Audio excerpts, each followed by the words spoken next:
Sometimes, quite lately, quite often lately, I find myself in a kind of sermon rut. No matter what the lessons might be on a particular Sunday, a single topic keeps coming up, a particular idea, an ongoing theme. Now maybe I'm just lazy or just getting old, but it also is possible, it seems to me, that somehow I'm being called to a spiritual wrestling with whatever that idea might be, God or Spirit dropping hints here and there, clues that I need, bringing something into focus through the scriptures of that day. The rut I'm in now has to do with the contrast between spirit and matter, faith and knowledge, time and eternity, God and the world. Are these two things we have to hold separately? The worldly and the spiritual? Are they in opposition somehow so that we have to choose one or the other? Or are they really two perspectives on one wholeness? When we see a blue or a yellow, is it actually all a green and we're just colorblind? Do we need to go up to gain rational perspective? Or do we need to go deeper and experience the connections? There really wasn't anything specific in today's lessons that addressed that directly, but reading through them a couple of times and trying to figure out what I was called to say this morning, I looked at what seemed to be a difference that I hadn't seen in the Gospel of Mark. Not only the particular lesson we read, but as I studied and looked at different parts of the Gospel. In seminary, we learned that there are three so-called synoptic Gospels, Matthew, Mark, and Luke. And these three, you can look at them side by side and find repeated stories that just seem to be told in a different way or in a different location. The gospel, according to John, is quite different. It's more symbolic in content, and it has a stronger sense of the divinity of Jesus. But the synoptic gospels pretty much are in agreement. But looking deeper at it this week, though, I find a kind of uniqueness in Mark that I hadn't seen before, differing from Matthew and Luke as well as John. These differences seemed attractive to me. They seemed interesting. And in some way, they seemed to relate to the theme I've been struggling with, my rut, so to speak. Mark was the earliest written of the Gospels, the next generation, maybe after St. Paul. Importantly, it's the only Gospel that's written after the destruction of the temple by the Romans, the destruction of Jerusalem, and the exiling and scattering of its inhabitants into the wider Roman world, which is a very significant event. Mark is also the shortest version we have of the life of Jesus. There's no virgin birth in Mark. In fact, there's no birth stories at all. No prologue, as in John, that speaks of the incarnation of the Word. There aren't really many miracles compared to Matthew, Luke, and John. There are 6 healings described, including the one we had today. There are three other stories: the feeding of what Mark says are 4,000, Jesus walking on the sea, and Jesus calming the storm. All of which we would probably call miraculous events, but they're used in Mark really as more symbolic and as parables. They point to something else, some other teaching, rather than to the miracle itself, or through the miracle to some power of Jesus. They say that in the healings, they say that healing comes by faith, for example, in one, through forgiveness of sins, it's said in another. They say that keeping the law is less important than love, that sort of thing. There's no angel voices coming in dreams, no wandering stars, no earthquake that frees the disciples from prison.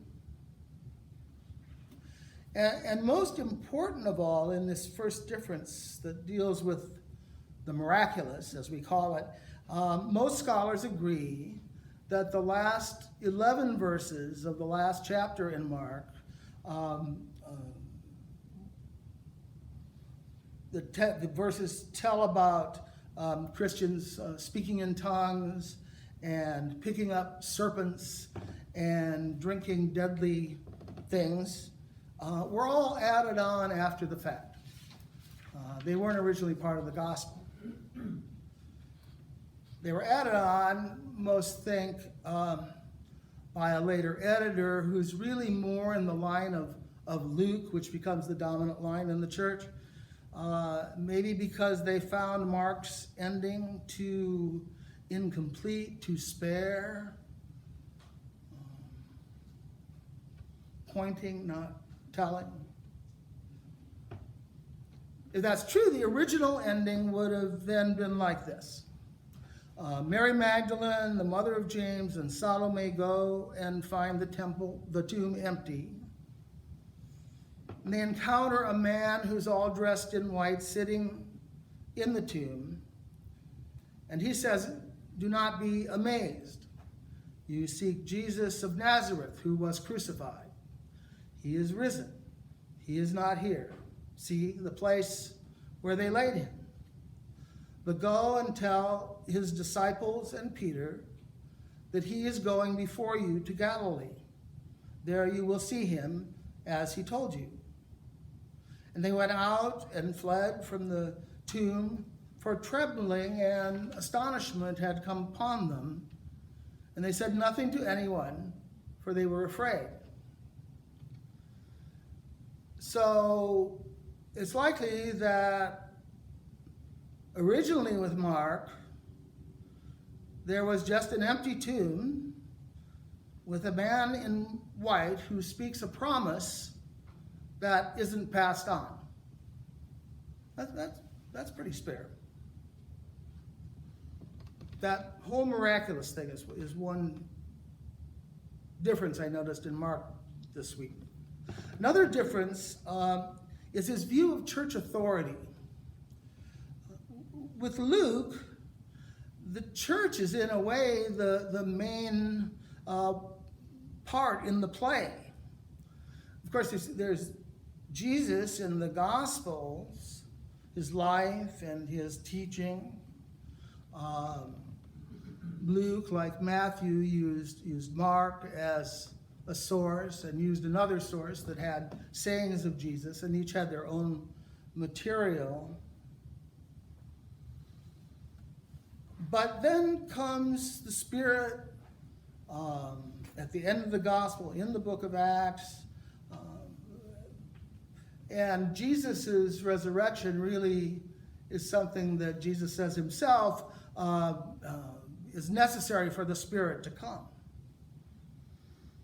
And then the Spirit comes and mostly inspires the growth of the church, first through Peter and then Paul, with his flashy conversion on the road to Damascus, seeing the light and hearing the voice,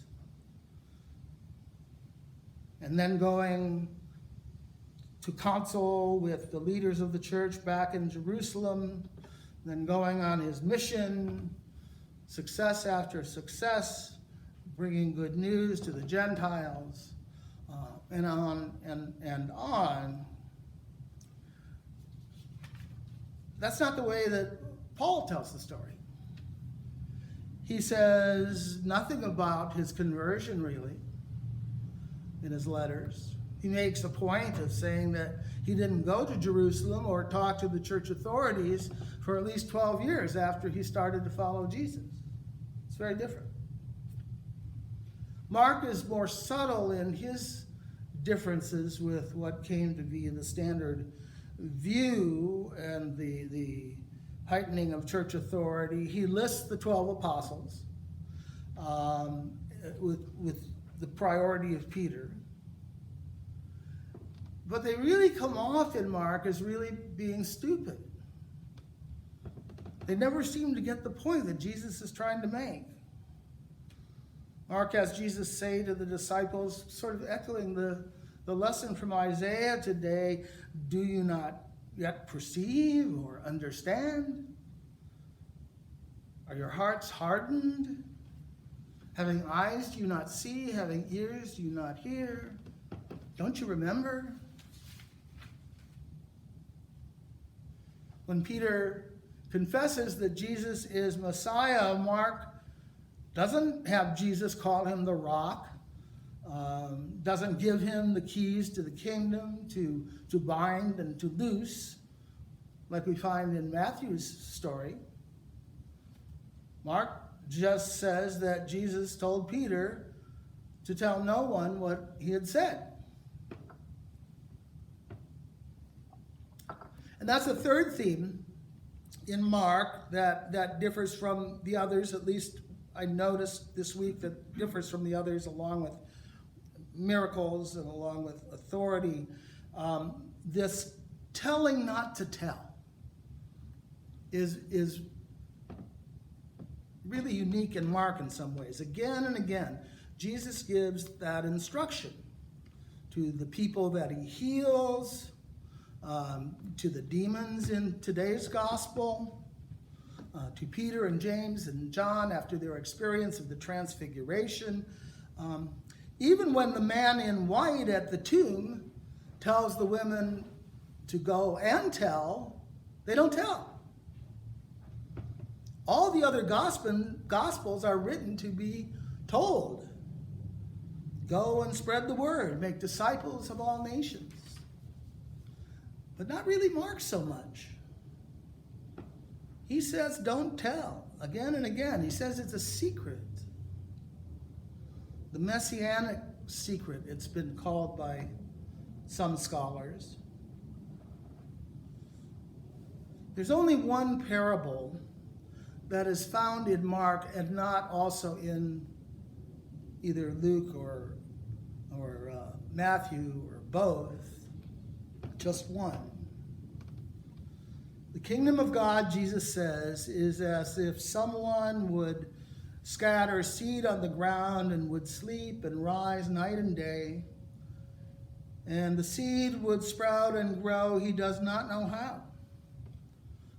The earth produces of itself first the stalk, then the head, then the full grain in the head, but when the grain is ripe, at once he goes in with his sickle because the harvest has come.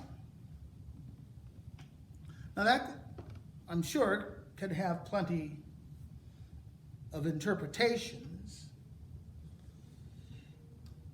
but putting all these differences in Mark that popped out at me this week, it seems in a way to have to do with the realization of salvation. For Paul, salvation is really the result of a transaction between God and God. With the sacrificial atonement of Jesus, bringing the grace undeserved grace, so that in faith we can wait for the resurrection, which is soon to come. We can wait with hope, we can wait with confidence. For Luke, salvation will come at the end of the triumphal progress that he tells about, salvation history. First coming through Jesus, and then in the Spirit, and with the Spirit through the church.